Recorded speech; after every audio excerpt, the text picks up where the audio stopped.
What income impacts disability benefits? Brian Tarian here.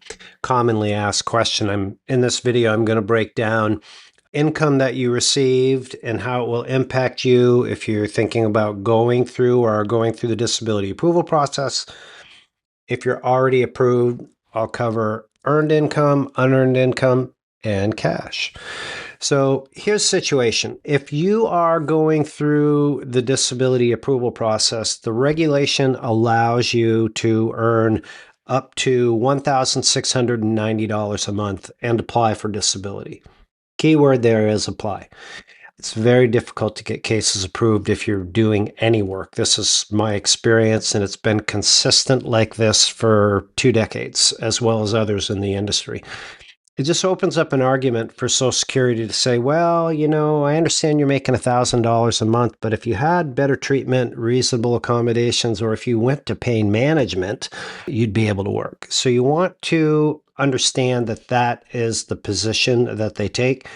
Even if you're earning like down in the hobby level of income, it's challenging to get your disability benefits approved.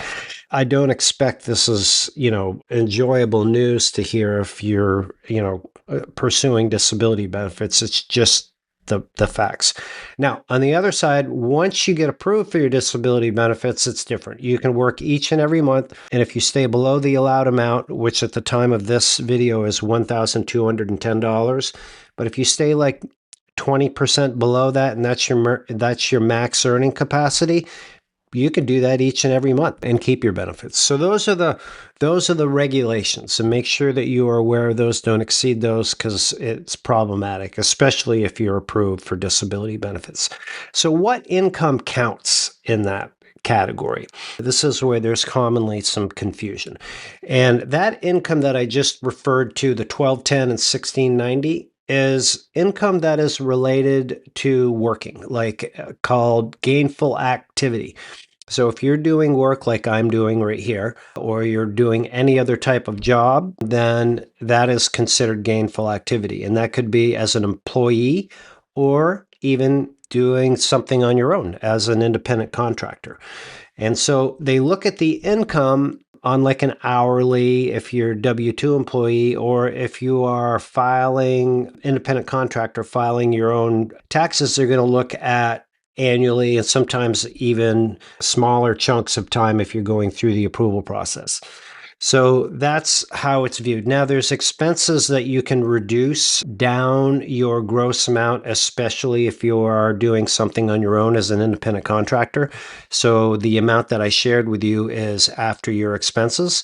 So make sure that you're aware of how to take advantage of that so you're properly reporting your income. So that's what income counts. What income does not count is passive income. Passive income could be if you have a rental property. Rental properties provide passive income, and a lot of this is how it's categorized by whoever does your taxes. Insurance, royalties, or residuals is the word that I should be using. Those are commonly viewed as passive income. Or if you receive some type of inheritance, that's money that you received, good for you, and you didn't work for it. So those types of income are not tied to gainful activity and don't apply to those regulations. So I did say I was going to mention cash, because this has caught people up. They think they try to game the system, and it just really, unfortunately, backfires.